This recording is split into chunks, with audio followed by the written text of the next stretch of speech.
તારીખ 17-18માં લગભગ વરસાદનું પ્રમાણ કોઈ ભાગમાં વધુ, કોઈ ભાગમાં ઓછું રહેશે. વરસાદમાં વધઘટ રહેશે. દક્ષિણ ગુજરાતના ભાગોમાં ભારેથી અતિભારે વરસાદ થવાની શક્યતા રહેશે.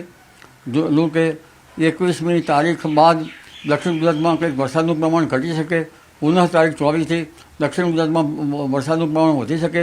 એટલે તારીખ 27 સુધીમાં દક્ષિણ ગુજરાતના ભાગોમાં ભારેથી અતિભારે વરસાદ થતાં નવસારીના ભાગોમાં, સુરતના ભાગોમાં, આહવા ડાંગના વરસાદના ભાગોમાં ભારેથી અતિભારે વરસાદ થશે. તાપી નદીનું જળસ્તર વધવાની શક્યતા રહેશે. દક્ષિણ ગુજરાતની નદીઓમાં પૂર આવવાની શક્યતા રહેશે. આ ઉપરાંત દક્ષિણ સૌરાષ્ટ્રના ભાગોમાં ભારેથી અતિભારે વરસાદ થવાની શક્યતા રહેશે. તારીખ 19-20થી 20-21માં દક્ષિણ સૌરાષ્ટ્રના ભાગોમાં, જૂનાગઢના ભાગોમાં ભારે વરસાદ થવાની શક્યતા રહે છે. આ ઉપરાંત ઉના, મહુવા વગેરે ભાગોમાં ભારે વરસાદ થવાની શક્યતા રહે છે. અમરેલીના ભાગોમાં ભારે વરસાદ થવાની શક્યતા છે. કેટલાક ભાગમાં અતિ ભારે વરસાદ થવાની શક્યતા રહે છે. અને બોટાદના ભાગમાં ભારે વરસાદ થવાની શક્યતા છે. આ ઉપરાંત સૌરાષ્ટ્રના ભાગોમાં પણ વરસાદ થવાની શક્યતા રહે છે. ગીર સોમનાથમાં પણ વરસાદ થવાની શક્યતા રહે છે. આ ઉપરાંત પશ્ચિમ સૌરાષ્ટ્રના ભાગોમાં કેટલાક ભાગોમાં ભારે વરસાદ થવાની શક્યતા રહે છે. પોરબંદર, દ્વારકાના ભાગોમાં વરસાદ થવાની શક્યતા રહે છે. જામનગરના ભાગોમાં વરસાદ થવાની શક્યતા છે. કેટલાક ભાગોમાં ભારે વરસાદ થવાની શક્યતા રહે છે. ખંભાળિયા વગેરે ભાગોમાં ભારે વરસાદ થવાની શક્યતા રહે છે. આ ઉપરાંત રાજકોટના ભાગોમાં ભારે વરસાદ થવાની શક્યતા રહે છે. કેટલાક ભાગમાં ભારે વરસાદ થવાની શક્યતા રહે છે. ઉત્તર સૌરાષ્ટ્રના ભાગોમાં લગભગ સુરેન્દ્રનગર, હળવદ, ધાંગધ્રા વગેરે ભાગોમાં ભારે વરસાદ થવાની શક્યતા રહે છે. આ ઉપરાંત મોરબી, થાન, ચોટીલા, લીંબડી વગેરે ભાગોમાં ભારે વરસાદ થવાની શક્યતા રહે છે. જો કે તેમાં લખતર, આ ઉપરાંત મેમકા, હરડાળા, ભાલ અને લગભગ ચૂડા, ગોખરવાડા અને ત્યારબાદ નજીક ભાદર નદી કિનારાના ભાગો, કેટલાક ભાગોમાં ભારે વરસાદ થવાની શક્યતા રહે છે. અને આ ઉપરાંત લગભગ સૌરાષ્ટ્રના અન્ય ભાગોમાં પણ ભારે વરસાદ થવાની શક્યતા રહે છે. એટલે સૌરાષ્ટ્રના સુરેન્દ્રનગરના કેટલાક ભાગમાં ભારે તો કોઈ ભાગ ઓછો વરસાદ થવાની શક્યતા રહે છે. ભગતનું ગામ, આ ઉપરાંત લગભગ સુદામડા, ઝઘાડા આ ભાગોમાં પણ વરસાદ થવાની શક્યતા રહે છે. સુરત, દેવળ, આ ઉપરાંત ધારા ડુંગરી અને કાનપુર વગેરે ભાગોમાં વરસાદ થવાની શક્યતા રહે છે. આ ઉપરાંત મૂળી વગેરે ભાગોમાં વરસાદ થવાની શક્યતા રહે છે. અને ઘણા ભાગોમાં વરસાદ થવાની શક્યતા રહે છે. કેટલાક ભાગમાં વરસાદની જરૂર છે. સૌરાષ્ટ્રના ભાગોમાં વાત કરતાં લગભગ ઉત્તર ગુજરાતના ભાગોમાં પણ ભારે વરસાદ થવાની શક્યતા છે. કેટલાક ભાગમાં અતિ ભારે વરસાદ થવાની શક્યતા રહે છે.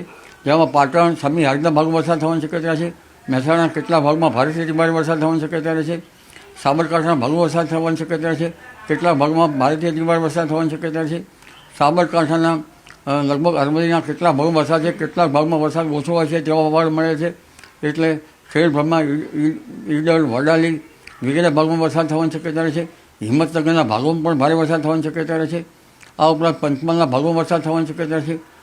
જાંબુઘોડા, છોટા ઉદેપુર વગેરે ભાગોમાં કેટલાક ભાગોમાં ભારે વરસાદ થવાની શક્યતા રહે છે.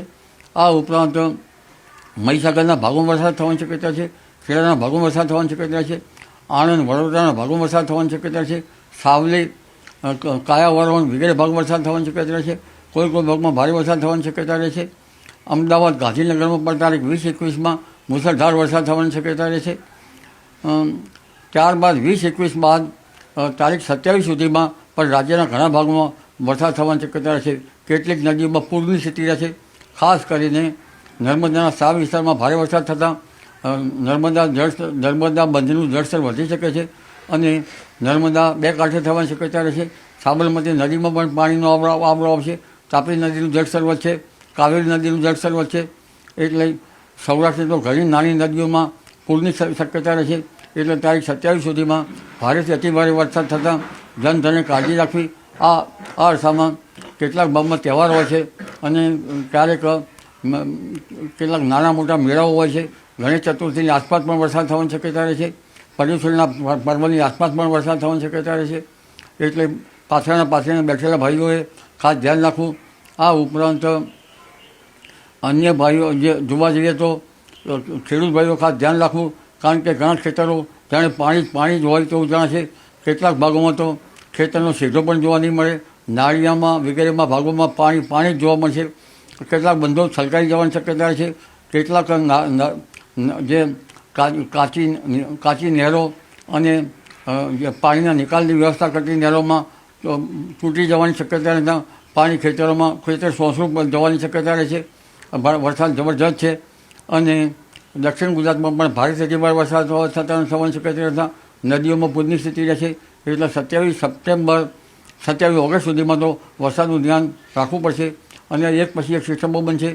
ત્યારબાદ પણ 26 ઓગસ્ટ બાદ પણ એક સિસ્ટમ બનવાની શક્યતા રહેશે જે ઓગસ્ટના એન્ડમાં વરસાદી વાહન લાવી શકે. પરંતુ હવે ધીરે ધીરે ઉત્તરવર્તી વરસાદી વાહનની શક્યતા રહે છે. તારીખ 31 ઓગસ્ટ દરમિયાન પણ એક સિસ્ટમ બનશે બંગાળ ઉપસાગરમાં. એટલે એની સપ્ટેમ્બરની શરૂઆતમાં પણ વરસાદ થવાની શક્યતા રહે છે. સપ્ટેમ્બરની શરૂઆતમાં તારીખ 3 થી 14 જે વરસાદ થવાની શક્યતા રહેતા આ અરસામાં ઝેરી જીવજંતુનો ભય રહેશે. એટલે ખેડૂત ભાઈઓએ ખેતરમાં રાખેલા પાથરાઓનું ખાસ ધ્યાન રાખવાનું રહે છે. અને તારીખ 30મી ઓગસ્ટ આસપાસમાં પણ વરસાદ થવાની શક્યતા રહે છે. પરંતુ 17મી ઓગસ્ટમાં જે વરસાદ થશે તે વરસાદ ખેડૂતો માટે લગભગ એક કાચા સોના જેવો વરસાદ થઈ શકે. કારણ કે આ વરસાદી વહનથી પાકનો ઉગાવો સારો થાય. મઘા નક્ષત્રનું પાણી સારું હોય છે. પાણીના ટાંકામાં પણ ઘણું આ પાણી ભરી લેવામાં આવતું હતું પહેલાં, જે પાણી વર્ષ સુધી ચાલતું હતું. એટલે મઘા નક્ષત્રના વરસાદથી પાણી સારું રહેશે. 30મી ઓગસ્ટથી 31 ઓગસ્ટમાંથી જે વરસાદ થાય તેનું પાણી જરાય સારું ગણાતું નથી. એટલે ખેડૂત ભાઈઓએ વરાપ થઈ કૃષિ